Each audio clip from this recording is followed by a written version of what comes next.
Salam Madika Bramanti, punggawa muda beraksi tanpa henti. Assalamualaikum warahmatullahi wabarakatuh. Halo Sobat Punggawa Muda FKIP UNS 2020, kembali lagi denganku Zalfa Azalia Pursita dari Prodi Pendidikan Luar Biasa.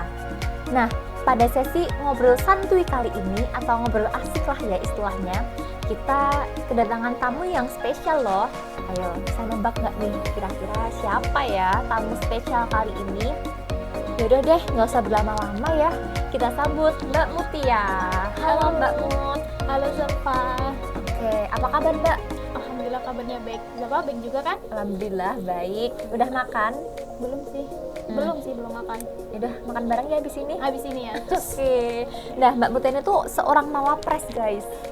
Bisa ini Mbak kenalan dulu sama teman-teman Punggawa muda ya. Oke, halo teman-teman. Nama aku Mutia.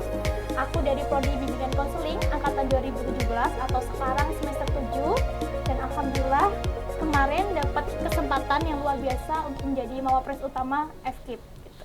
Oke. Ntar kalau kepo lebih lanjut bisa nih follow IG-nya apa Mbak? Ya, IG ku @mutia_mea. Oke, catat ya. Follow juga loh Zalfa ya. Siap. Nah, kita kan bincang-bincang mengenai mawapres nih ya Mbak. Tapi kan teman-teman maba penggawa FKIP ini pasti masih pada nggak tahu nih, masih bingung apa sih mawapres itu? Bisa dong Mbak Mutia ngasih penjelasan sedikit gitu. Oke. Jadi teman-teman, mawapres itu adalah ajang kompetensi bagi mahasiswa berprestasi yang diselenggarakan oleh Dikti dan itu sifatnya bertingkat. Jadi seleksinya dari prodi dulu Zalfa, sampai akhirnya naik ke fakultas, baru universitas, mewakili nanti di nasional. Berarti bertahap gitu ya Iya, Mbak? bertahap. Oke, tuh teman-teman nggak instan gitu, pasti semuanya ada proses yang di dalamnya ya Mbak. Benar. Oke, terus kalau dari Mbak Mutia sendiri nih, ketika ikut mawapres, benefit atau manfaat apa aja sih yang dirasakan? Kalau benefitnya sendiri itu banyak banget ya. Jadi aku sendiri merekomendasikan teman-teman di FKIP untuk ikut ajang mawapres ini. Karena yang pertama itu kalian akan mencatat sejarah tentang diri kalian, yaitu jadi mawapres. Yang kedua, mawapres ini sebagai alat tolak ukur ya. Alat tolak ukur selama bertahun-tahun berkuliah di FKIP, sebenarnya teman-teman tuh sudah sampai pada kompetensi yang seperti apa. Terus yang ketiga, teman-teman akan mendapatkan lingkaran pertemanan atau circle pertemanan yang itu membuat teman-teman berjuang lebih atau membuat teman-teman jadi ada sparring partnernya gitu untuk berjuang. Jadi nggak akan berleha-leha, nggak akan males-malesan karena ngelihat temennya yang wow-wow tadi gitu. Dan dari itu semua sebenarnya puncak dari alasan kenapa sih harus mawapres, salah satunya karena membuat bangga Bapak dan Ibu kita ya. Karena kita kan berkuliah nih, udah memutuskan untuk kuliah, nggak mungkin ketika kita memutuskan untuk kuliah kita jadi orang yang biasa-biasa aja. Mawapres ini satu ajang yang membuat kamu atau kalian semua teman-teman di sini menjadi orang yang luar biasa. Wah, menarik sekali ya Mbak. Nah nih teman-teman banyak banget nih bagaikan paket komplit gitu kalau pada ikutan mawapres. Udah dapat circle yang positif, terus membanggakan orang tua. Aduh, banyak banget ya Mbak. Alat ukur juga, kemampuannya udah sampai mana gitu kan. Oke, terus ini Mbak, ketika Mbak Mutia jadi mawapres ini, apakah udah menjadi tujuan awal sih sejak maba? Sebenarnya kalau dibilang tujuan awal belum ya, tapi aku udah mengenal mawapres ini memang sejak SMA saat aku dipertemukan sama sebuah komunitas di daerah. Komunitas ini tuh sering menghadirkan pembicara dari universitas-universitas negeri di Indonesia gitu kan. Nah, ada salah satu pembicara yang memang background-nya itu mawapres. Aku kepo deh, mawapres itu apa? Kok seru ya Kak jadi mawapres? Tapi waktu itu semester 1, semester 2 karena ada beberapa hal, akhirnya mimpi yang jadi mawapres itu masih terskip dulu. Karena aku harus SBMPTN lagi ya, karena nggak mau stay di UNS gitu. Oke. Tapi akhirnya mimpi itu mulai terbuka lagi semenjak aku semester 5. Jadi aku mulai ikut lomba itu semester 5. Berarti nggak awal-awal banget gitu ya Mbak? Enggak. Nah itu makanya kesalahannya di situ. Kalau mau memang nanti tingkatnya lebih ke nasional, unjuk dirinya lebih bagus lagi itu memang disiapkannya sejak dini. Bukan kayak aku yang semester 5 baru menyiapkan buat ajang Mawapres. Tapi keren ya teman-teman, ini aja Mbak Mutia nyiapin dari semester 5 loh. Kalau semester 1 gimana dong, mawapres berapa ya nanti? Nah itu bisa jadi sih. Mawapres utamanya UNIF. Amin. Oke, menarik banget ya. Nah, terus ini Mbak, bisa dijelasin dong gimana sih langkah-langkah step by step ketika Mbak Mutia menuju Pilmapres itu? Oke, langkah-langkahnya ya berarti. Yang pertama jelas ketika kita mau maju di ajang Pilmapres itu dari prodi dulu. Setiap prodi itu berbeda ya, apalagi di FKIP. Ada prodi yang memang dia sudah mengusulkan mahasiswanya untuk maju, ada juga prodi yang memang menseleksi satu-satu. Tapi aku waktu itu memang dikontak sama dosenku untuk mewakili prodiku. Awalnya juga aku bingung, anak BK ngapain mau jadi mawapres? Mau gimana ya? Kayak udah negatif thinking sendiri gitu. Tapi ya udah aku coba. Dan FKIP itu sifatnya kan ini ya, dadakan. Waktu itu memang seleksinya secara dadakan. H-5 itu aku baru ngerjain KTI, baru menyiapkan portofolioku yang ya udah itu aja. Menyiapkan portofolio dan itu maju ke fakultas. Nanti di fakultas ada seleksi. Nanti habis dari fakultas ada seleksi, naik lagi ke UNIF ada seleksi. Sampai akhirnya menjadi perwakilan dari UNIF ke tingkat nasional. Tapi waktu Mbak Mutia ditunjuk dosen tadi langsung shock, terus awalnya menolak apa? Oh iya Pak, saya pikir dulu gitu. Kalau menolak enggak ya Zal, karena ini ya mawapres loh, masa aku menolak gitu. Cuma mungkin karena kita manusia ya, jadi kayak manusiawi buat negatif thinkingnya tuh insecure duluan gitu loh. Iya seriusan aku mawapres gitu. Tapi aku coba buat maju dan alhamdulillah ya Allah bukakan jalannya gitu. Berarti semuanya harus dengan mindset yang positif dulu ya. Betul. Tuh teman-teman, penting banget untuk mengembangkan mindset positif sedari dini ya Mbak. Apalagi masih maba, masih fresh, harus ditanamin hal-hal yang baik ya. Nah, di sini kan penggawa muda FKIP UNS, aku juga udah dapet CV-nya Mbak Mutia.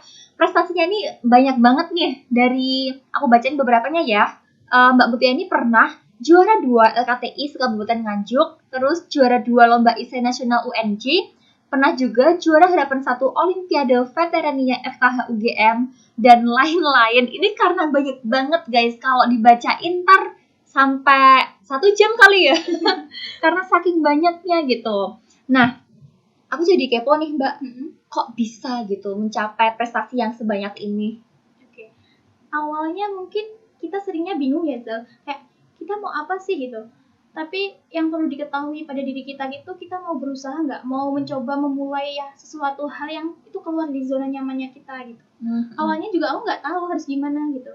Cuma aku memikirkannya, aku menyiapkan portofolio hidupku itu memang aku siapkan buat ajang Pilmapres baru-baru di semester 4. Dan ketika aku sudah berniat untuk maju di ajang Pilmapres, ya udah memang harus disungguh-sungguhkan ya, bener-bener sungguh-sungguh buat maju itu gitu.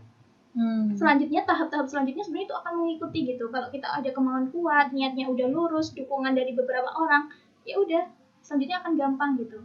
Meskipun awalnya ya masih kayak angan-angan untuk mencapai titik yang tingkat itu tadi, yang tertinggi, level tertinggi, aku harus gimana dulu, itu wajar gitu, manusiawi. Tapi untuk melangkah itu bukan berarti kita nggak bisa melangkah, kita bisa kok asalkan kita mau mencoba. Berarti ini ya Mbak, kita tuh nggak boleh takut atau ragu-ragu ketika ada kesempatan datang. Bener. Iya tuh, catat nih ya, catat. Jadi teman-teman tuh harus berani gitu ketika ada kesempatan emas, itu nggak usah ragu-ragu, gas dulu aja, ntar hasilnya ya di belakang lah ya. Oke, tapi ini Mbak, pernah nggak sih sebagai mawapres ini Mbak Mutia merasa mager, terus pengen rebahan sepanjang hari gitu? Pernah ya, wajar kan mager, rebahan tuh wajar itu, manusiawi. Orang kita aja ya nggak selamanya hidup kita tuh bahagia gitu teman-teman. Jadi pasti kita ada sedihnya, ada kecewanya, ada kacaunya. Itu manusiawi. Kalau kita sedih, kita lelah, kita malas, itu tuh alarm bagi kita bagi manusia untuk rehat gitu. Ya mau gue buat rehat sejenak, tapi setelah rehat ingat lagi apa sih tujuan hidup kita? Apa sih tujuan kita untuk mencapai target itu? Supaya apa? Supaya ketika kita yang rehat tadi sudah bisa kembali lagi untuk bertarung gitu, untuk bergerak lagi. Terus ini Mbak, how-nya, caranya Mbak Mutia gitu tuh ya? biar rintangannya tuh biar nggak mager lagi, terus nggak jadi kaum rebahan. Nah itu gimana? Oke, kalau how-nya ya Zalfa, bagaimana sih cara kita biar nggak jadi kaum rebahan atau males-malesan gitu? Yang pertama, bikin to-do list setiap hari itu mau ngelakuin apa. Pokoknya usahakan per hari itu kita tuh jadi orang yang produktif gitu teman-teman. Jadi jangan biarkan hari-hari kita itu habis buat males-malesan, tidur-tiduran gitu. Boleh, memang tidur itu boleh, rebahan itu boleh, tapi semua tuh ada porsinya masing-masing. Ada waktunya yang sudah disediakan, dialokasikan dengan benar gitu. Setelah bikin to-do list, mulai ingat lagi tujuan awal kita bergerak itu untuk apa. Ketika ingat tujuan awal kita bergerak adalah untuk mencapai titik itu, maka kita harusnya tuh punya bergairah lagi buat berjuang gitu. Terus sama satu lagi, ingat bahwa ketika kita berleha-leha, kita tuh sebenarnya sudah kehilangan kesempatan satu langkah dari teman-teman di luar yang mungkin dia sudah ngegas duluan gitu, udah sampai mau di titiknya, tapi kita masih aja jalan kayak kura-kura gitu kan. Iya, nanti ketinggalan jauh ya Mbak. Iya, kura-kura sama jerapah gitu kan ya. Iya. Jerapah pohon ya, kura-kura lah. Oke, mungkin selain bikin to-do list biar produktif, ada lagi nggak Mbak? Biar nggak mager. Biar nggak mager gitu. Kalau yang biasanya aku lakuin ya Iza, kalau yang biasanya aku lakuin tuh aku minta ini supporting dari orang tua. Jadi kayak me time, tapi setelah me time nanti habis itu telepon orang tua. Sebenarnya tuh aku tuh ngapain sih kok gini ya, kok males-malesan, padahal orang-orang yang sudah berjuang di luar sana seperti bapak ibu kita gitu, yang beliau merelakan semestanya untuk mengorbit pada diri kita gitu kan, buat mengorbit pada diri kita, tapi kitanya yang di orbit malah males-malesan. Nah, mereka yang berjuang keras mati-matian aja buat kita loh gitu. Aku biasanya telepon orang tua. Kalau habis telepon gitu ada hati yang kayak terenyuh, bukan terenyuh kayak akhirnya membuat Terharu. aku terharu buat aku bangkit lagi gitu. Keren. Oke, berarti selain jadi dari inside ada juga outside ya dari orang tua itu. Oke. Terus tadi kan kita udah bicara panjang lebar tentang Mawapres ya Mbak, bahkan langkah-langkahnya. Tapi tadi kita belum nyentuh kenapa sih strong why-nya Mbak Mutia atau motivasi terbesar ketika ingin jadi Mawapres itu apa? Strong why-nya ya? Oke, pertama kalau strong why-nya gini. Teman-teman itu ya, di dunia ini teman-teman, setiap orang itu ingin dicatat sebagai apa? Teman-teman ingin dikenal sebagai apa sebelum batas akhir kehidupan teman-teman sekalian gitu. Karena kita manusia, nggak mungkin kita abadi di dunia ini, dan di dunia ini tuh sifatnya sementara. Jadi ketika teman-teman nanti meninggal, teman-teman itu ingin dikenal sebagai apa? Nah, waktu itu aku mikirnya, Mawapres, wow, ini tuh sesuatu yang bisa jadi aku banget gitu. Karena aku waktu itu juga skip organisasi kan, berarti aku banting setir ke akademik. Jadi ketika Mutia di kuliahan, dia tuh ingin seperti apa sih gitu. Mutia itu ingin dikenal sebagai apa sih gitu. Akhirnya aku mencatat sejarahku dengan tadi itu, dengan daftar Mawapres gitu. Itu salah satu motivasi big why-nya aku daftar di Mawapres. Oke, catat tuh teman-teman. Kita harus menentukan pengen jadi apa ya Mbak. Iya, benar. Biar kalau bagaikan jalan tuh lurus gitu, sampai tujuan gitu ya. Oke, catat ya. Nah, terus kan tadi kan lebih membacakan ke pencapaian akademiknya Mbak Mutia nih. Tapi ketika di dunia kampus ini, Mbak Mutia tuh ikut UKM apa aja sih? Kalau di kampus UNS sendiri, aku baru ikut LDK tahun 2019. Karena memang awalnya semester 1, semester 2 itu terskip gara-gara aku SBMPTN lagi. Bukan gara-gara, tapi karena aku SBMPTN lagi gitu. Oke, tapi jodohnya di UNS lagi. Iya, yang sebelah nolak gitu ya ceritanya. Jadi harus di UNS. Kalau di luar, aku memang udah dari SMA ikutnya itu komunitas daerah. Komunitas daerah namanya Muda Anjuk Ladang. Boleh disebut nggak sih? Boleh. Oh, boleh ya? Boleh disebut. Muda Anjuk Ladang gitu. Ya, akhirnya aku berkecimpung di situ sampai aku kuliah. Terus ada juga beberapa organisasi yang yaitu di luar gitu. Emang kayaknya organisasi yang banyak aku ikutin di luar. Di luar kampus sih. Iya, di luar kampus. Kalau di dalam kampus mungkin ya itu tadi LDK. Kalau aku awalnya sejak SMA emang anak organisatoris gitu. Cuma karena kondisi akhirnya banting setirnya ke akademik, mencoba hal baru. Tapi aku nggak lepas dari organisasi karena organisasi ini jadi penilaian juga waktu di Mawapres gitu. Gitu. Berarti di Mawapres ini tuh nggak cuma akademis aja ya Mbak? Tapi juga organisasi, harus aktif organisasi. Ya minimal seminimalnya 1 kali lah jadi pengurus inti dalam organisasi gitu. Kalau pengurus inti kan berarti ketua, sekretaris nih, bendahara kayak gitu. Gitu ya. Selain organisasi itu ada ini nggak Mbak, kayak mungkin waktu jadi pembicara atau moderator Nah, itu Bisa juga nih diceritain dulu. Nah, itu juga bagian dari penilaian juga ya. Jadi di bagian penilaian tuh ada yang namanya poin B. Poin B itu kita bisa jadi moderator, pembicara, pemakalah, kemudian kita bisa jadi wasit, kemudian ada lagi juga bisa jadi ini, kayak mentor. Ya, mentor, bisa disebut mentor. Nah, itu tuh masuk di poin B. Itu masuk juga penilaian. Waktu itu aku memang pernah beberapa kali memoderatori pembicara ya. Salah satunya Pak Rangga Almahendra. Kan Iya. menantunya ini Pak Amin Rais. Nah, itu salah satu aku waktu berpengalaman memoderatori pembicara ya. Kalau nextnya mungkin ya beberapa kali aku pernah jadi pembicara. Terus kalau jadi mentor ya pastinya kalau di LDK atau di organisasi ya, di komunitas yang di daerah pasti iya jadi mentor gitu.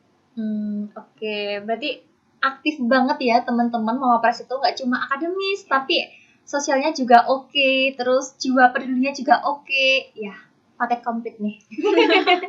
Sebenarnya gini Zazal, aku mau nambahin dikit aja. Kalau Mawapres itu ada 3 hal yang memang kita harus utamakan. Yang pertama itu akademik, yang kedua itu organisasi, kemudian yang ketiga ini adalah prestasi gitu. Ketiganya harus balance, nggak ada yang satu-satunya nggak ada satu gitu loh. Semuanya harus ada, meskipun porsinya nanti kebanyakan yang di akademik atau banyak yang di organisasi atau lebih banyak yang di prestasi gitu. Gitu ya. Oke, harus balance ya, Mbak. Ya benar. Terus kalau ini Mbak Mutia tuh udah ini belum sih merintis project untuk real life? Udah belum? Kalau ditanya gini tuh aku kadang malu deh. Nggak apa-apa. Aku pasti pada kepo ya. Karena awal-awal aku merintis project itu memang ini ya, karena tuntutan sebuah komunitas atau tuntutan nanti aku ikut leadership camp yang dia menuntut harus bikin project gitu. Udah bikin project, tapi setelah kegiatannya selesai, projectku selesai gitu. Tapi ketika waktu di ITB, di SSC itu ada memang kita disuruh bikin project juga. Nah, aku bikin yang namanya lingkaran hikmah. Teman-teman di sini bisa cek IG-nya @lingkaranhikmah. Nah, di situ kita belajar buat dengerin orang curhat, orang cerita, meskipun dia nggak kenal kita gitu. Karena orang kan kadang butuh didengerin, tapi sama orang-orang yang nggak dikenal. Kalau dikenal kan takutnya ceritanya dia melebar kemana-mana, dikasihkan ke orang ini, ke orang ini, ke orang itu gitu. Nah, dari cerita-cerita itu nanti diambil hikmahnya. Hikmahnya itu aku bentuk cerita, aku posting di IG gitu. Berarti berbagi kebaikan lewat sosmed gitu ya, Mbak? Bener. Tapi sampai saat ini masih ini sih belum. Karena nunggu aku benar-benar siap lagi ya. Kesalahannya memang aku belum menyiapkan generasi selanjutnya untuk meneruskan ini tadi proyekku. Siapa tahu teman-teman ada yang mau join, Mbak? Sip lah, siapa juga bisa join. Oke. Terus tapi ini kan Mbak, kita tuh udah bicara panjang lebar sama Mawapres. Tapi kalau step by step teknis, langkah teknisnya itu kayak gimana sih? Pasti teman-teman kan udah pada menggebu-gebu ya setelah tahu jadi Mawapres tuh aku bakal dapet ini. Nah, pasti kan pada kepo juga nih tentang hal teknisnya. Oke, ini cerita hal teknisnya ya. Sebenarnya teman-teman, Mawapres itu bagian dari bagaimana kita menyiapkan portofolio hidup kita. Jadi kalau menyiapkan portofolio itu tidak bisa tiba-tiba atau ujuk-ujuk ya kalau bahasa Jawa Timurnya yang udah di semester ini aku jadi ini, nggak bisa. Dia berproses dari semester 1 sampai akhirnya di semester teman-teman daftar Mawapres itu. Portofolio hidup itu kalau di Mawapres ada 3 tadi itu. Pertama itu akademik, yang kedua itu aktif organisasi, yang ketiga adalah prestasi.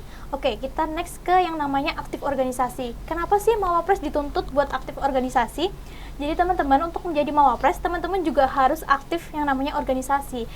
Ini nanti akan melatih soft skill teman-teman, juga melatih bagaimana teman-teman itu menyelesaikan kalau ada konflik gitu loh. Jadi seberapa bijak teman-teman gitu kan, bisa disebut kayak gitu. Ketika aktif di organisasi, cobalah bikin target buat minimal 1 kali untuk jadi pengurus inti dalam organisasi itu.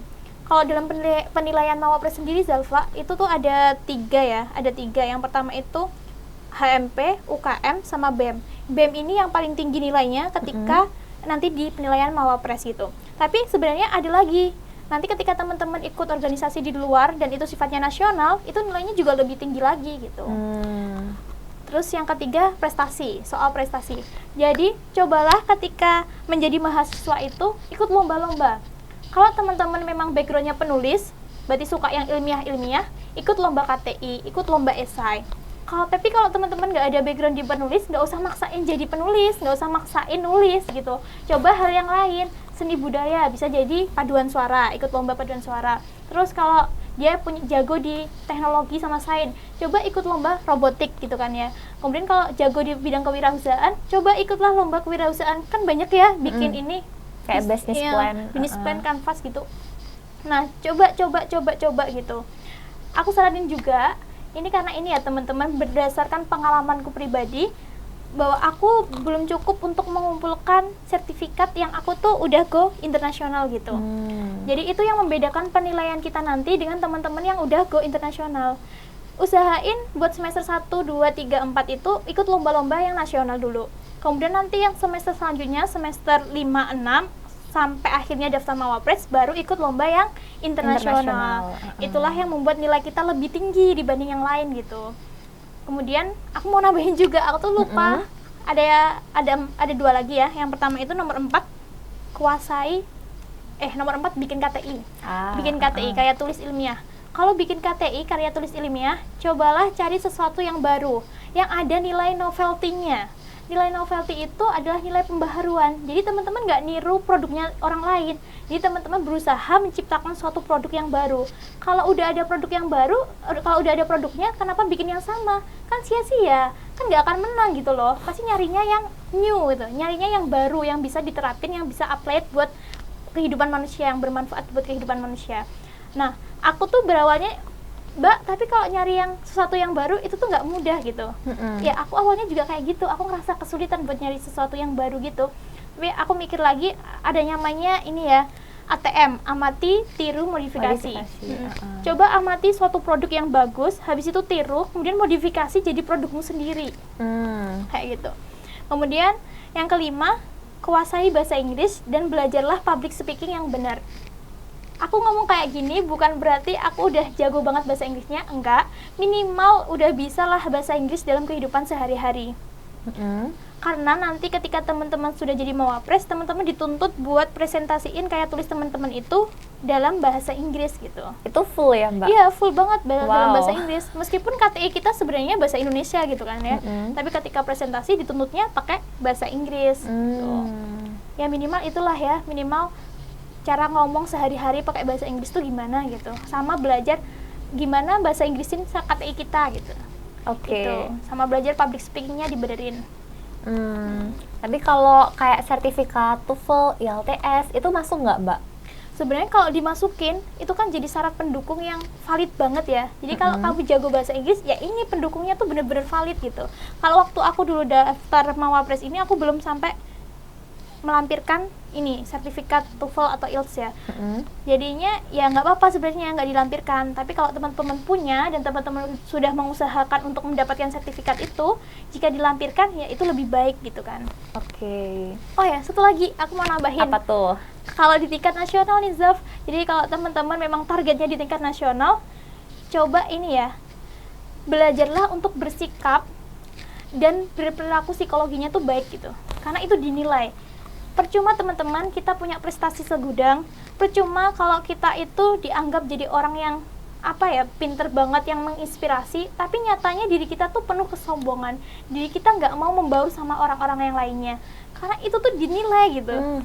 Karena Mawapres tuh benar-benar dituntut yang kamu tuh harus jadi orang yang bisa membaur sama yang lainnya, meskipun kamu punya kekhususan itu tadi, kamu berprestasi gitu. Jadi selain akademik terus organisasi juga harus bisa membaur, sosialisasi gitu ya, Mbak? Attitude ya, lebih ke etika kita kayak gimana dalam kehidupan sehari-hari. Berarti catat ya teman-teman, tanpa attitude yang baik atau perilaku yang baik, sepintar apapun teman-teman tuh kayak kurang gitu nilainya. Kayak nothing gitu kan? Iya, Terus tadi kan udah banyak banget ya, Mbak, kayak prestasinya Mbak Mutia apa aja. Terus kita tuh kepo gitu, gimana sih caranya, tips and tricks supaya bisa menang dalam suatu lomba gitu. Kalau tanya tips and triknya sendiri, sebenarnya aku bingung ya mau mulai bahasnya tuh dari mana.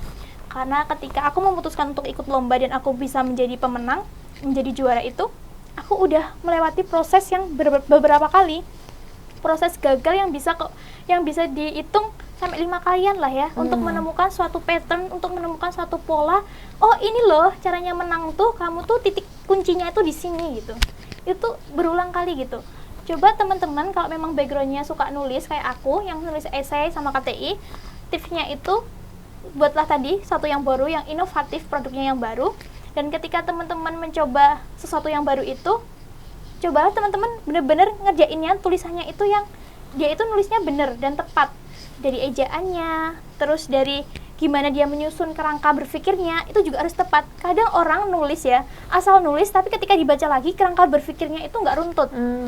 Ada lagi orang yang asal nulis jadinya itu apa ya, ketika di kesimpulan di bagian akhirnya itu jadi aneh, jadi nggak nyambung sama atasnya gitu. Dan ingat satu lagi, bikinlah judul yang menarik. Dewan juri itu pasti menyeleksi banyak KTI dari ribuan orang yang daftar atau puluhan orang yang daftar. Ketika nyeleksi, pasti ketika melihat judul yang menarik, dia baca gitu. Ketika lihat judul yang nggak menarik, langsung aja buang gitu kan. Judulnya nggak menarik, udah sama-sama aja kayak yang lain, kenapa harus dibaca lagi? Kayak menyita waktu beliau, karena kan beliau punya yang tadi tumpukan banyak KTI. Gitu ya? Aku mikirnya gitu, bikin judul yang menarik ketika Dewan Juri baca tuh, oh iya ya, ini tuh jadi ingin membaca selanjutnya kayak gitu. Terus pas waktu presentasi, kan kalau udah masuk 10 besar, 15 besar, 5 besar, itu pasti teman-teman harus namanya presentasi. Ketika presentasi, cobalah bikin first impression yang Dewan Juri tuh selalu nginget teman-teman loh. Oke, Jadi kayak gimana tuh Mbak? Jadi tuh kayak gini ya Zab, aku tuh punya pengalaman waktu lomba di Medan. Jadi aku waktu lomba di Medan itu teman-teman bikin sesuatu yang aku pingin Dewan Jurinya tuh selalu ingat sama aku. Gara-gara banyak pesertanya ada 15. Terus kalau 15 ini diingat ya nggak mungkin gitu kan. Apalagi siang-siang dan bahasnya hal-hal yang berat gitu kan. Terus akhirnya aku nari apa ya, kalau di Solo nggak tahu lah. Pokoknya lagunya Bengawan Solo, narinya asal-asalan, tapi ya udah, itu salah satu yang unik, yang khas yang aku tampilkan, yang bisa aku tampilkan gitu. Dan itu jadi kayak kayak ini loh, jadi bagian Dewan Jurinya pasti bilang, oh ini loh, ini anak yang tadi itu nari gitu. Biar diinget itu ya Mbak, berbeda harus. Iya, berbeda harus, biar diingat, biar dinotis, oh anak ini loh gitu. Kayak gitu sih. Oke.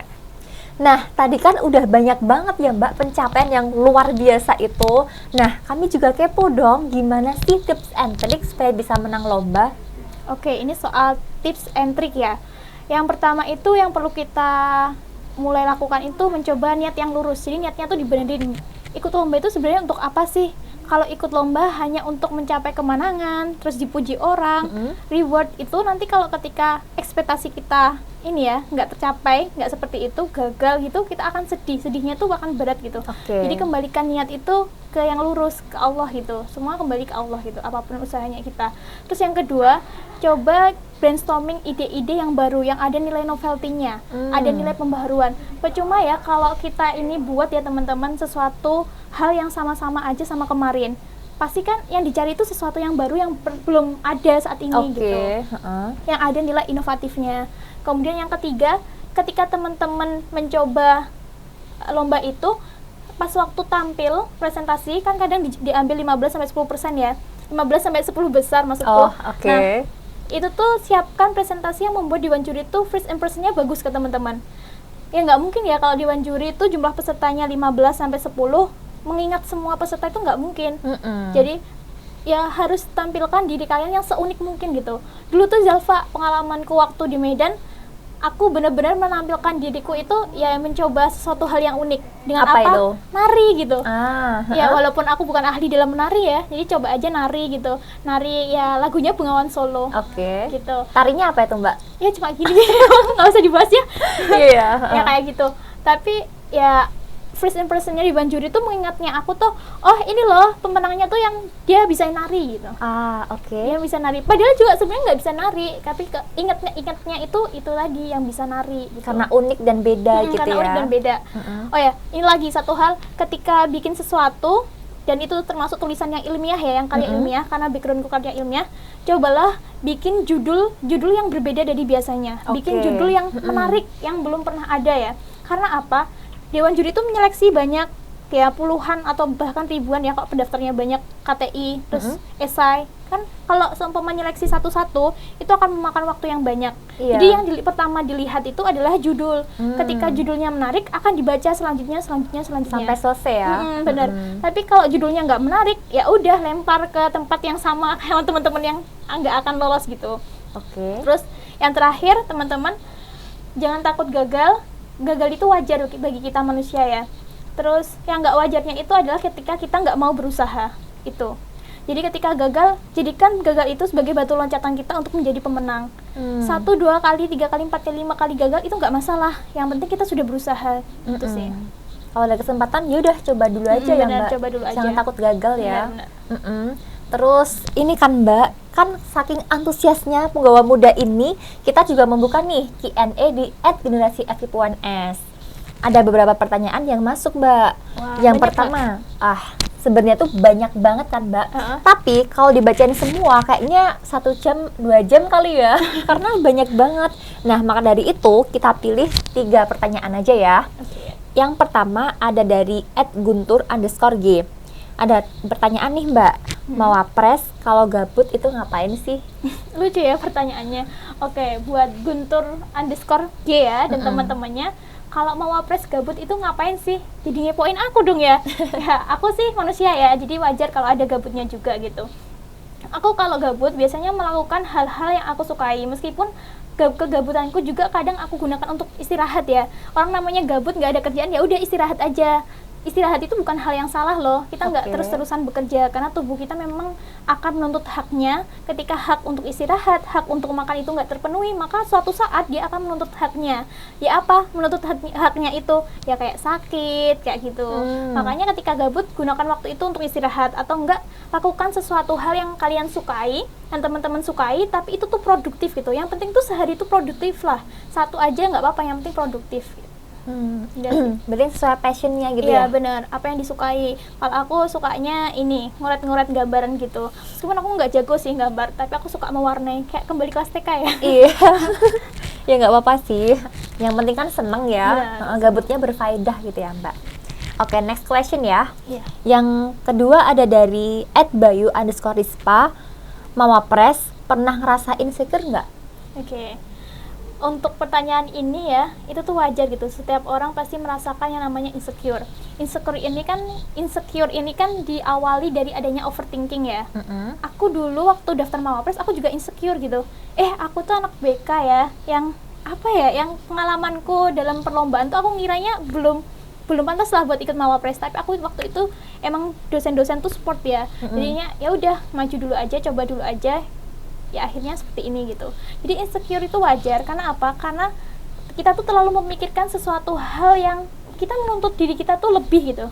Kita menuntut diri kita tuh untuk harus bisa yang lebih gitu. Dan kita membandingkan diri kita sama orang lain. Orang lain tuh kayaknya bisa ini deh, aku nggak bisa gitu. Aku nggak mungkin dia bisa kayak dia.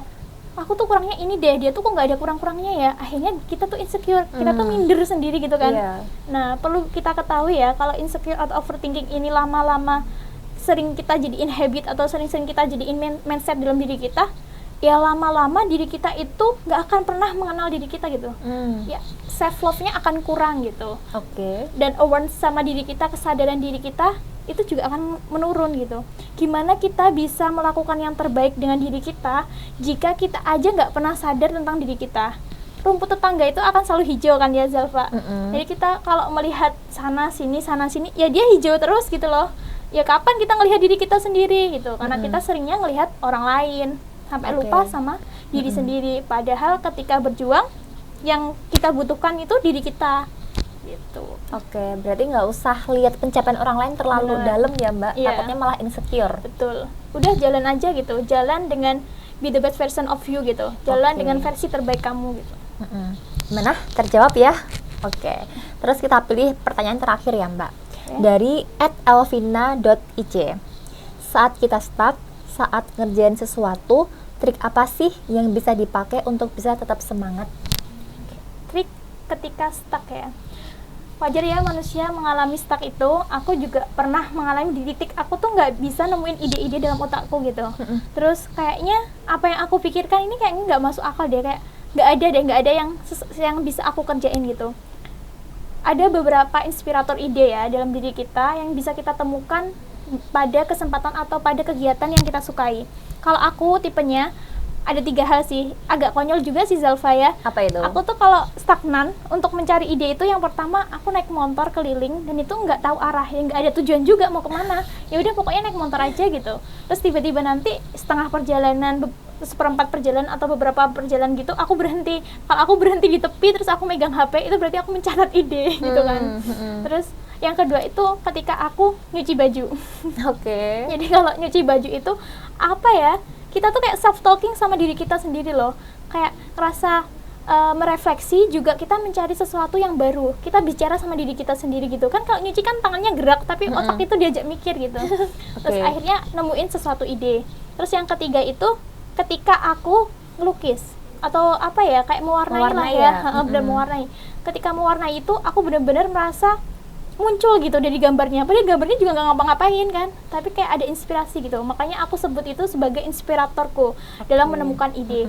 Jadi ketika teman-teman stagnan, coba cari kegiatan yang benar-benar teman-teman sukai, dan pekerjaan itu tuh ketika teman-teman melakukan tuh ya yang bisa self talking ya, yang ada self talkingnya, yang bisa ngajak diskusi dengan diri sendiri, yang dialog sama diri sendiri. Nah gitu. Kalau boleh tahu mewarnai apa Mbak biasanya bentuknya? Aku pernah beli buku paket buku paket mewarnai di Gramet ya. Kadang tuh buku paket yang anak SD yang mewarnai, kayak ada bacaan ya, jeruk, J-nya panjang tuh. Kan jeruknya belum diwarnai. Aku beli buku yang kayak gitu. Tapi biasanya buku-buku yang memang dia buku mewarnai, yang buat self healing gitu. Kalau yang kayak buku jeruk gitu tuh pas lagi nggak ada uang, itu kan lebih murah daripada yang kayak gitu. Wah, menarik sekali ya Mbak. Setelah seluk-beluk Mawapres itu, tapi ini udah masuk sesi terakhir Mbak. Iya, udah selesai ya. Iya. Tapi aku yakin pasti teman-teman masih semangat nih. Nah, biar lebih semangat, bisa dong Mbak Mutia ngasih closing statement? Closing statement ya buat penggawa muda. Iya. Sebelum aku ngasih closing statement, aku mau tanya dulu nih ke teman-teman. Sebenarnya ketika teman-teman memutuskan untuk kuliah itu apa sih tujuannya? Coba deh pikir ulang. Terus ketika teman-teman sudah berkuliah atau sudah keterima di UNS, cobalah jadi mahasiswa yang luar biasa. Karena apa? Ketika bisa menjadi luar biasa, kenapa bisa jadi biasa-biasa aja gitu? Banyak jalan, banyak cara, banyak kesempatan, dan banyak peluang untuk menjadi mahasiswa yang luar biasa. Salah satunya dengan menjadi mahasiswa berprestasi atau Mawapres. Fokus pada visi teman-teman ke depan. Yakinkan langkahmu untuk selalu di jalan kebaikan, di jalan perjuangan. Buatlah mimpi-mimpi yang besar, buatlah target hidup, dan rawat mimpi-mimpi tersebut dengan doa dan usaha. Ingat, tidak ada kesuksesan yang dicapai dengan kemudahan dan tanpa kerja keras. So, do the best that you can do. Wow, amazing. Itu sih ya. Oke, makasih banyak Mbak Mutia. Sama-sama Zalfa. Aku senang sekali sih bisa diundang, terus bisa ngobrol segini sama Zalfa. Dan teman-teman ya yang masih maba. Pokoknya semangat terus. Oke, kan masih semangat juga ya Mbak. Gimana kalau kita jargon aja? Jargon ya. Yuk, aku bisa kok. Udah bisa kan? Bisa lah. Cakep. Langsung ya. Ya. Oke. Salam Madika Bramanti. Punggawa muda beraksi tanpa henti. Nah, penggawa muda FKIP UNS 2020 gimana? Udah ada kan gambaran apa itu Mawapres? Dan pastinya pada tertarik dong jadi Mawapres FKIP selanjutnya. Oke? Nah, nanti bisa ngepoin IG-nya Mbak Mutia ya di @mutia_mea. Oke, bisa tanya-tanya di situ, banyak banget. Apapun yang selain follow juga nggak apa-apa. Apapun yang teman-teman pengen ketahui tentang Mawapres, silakan ditanyakan aja. Semoga ini ya ngobrol santuy kali ini bisa menambah wawasan dan juga semangat teman-teman. Tetap semangat. Wassalamualaikum warahmatullahi wabarakatuh.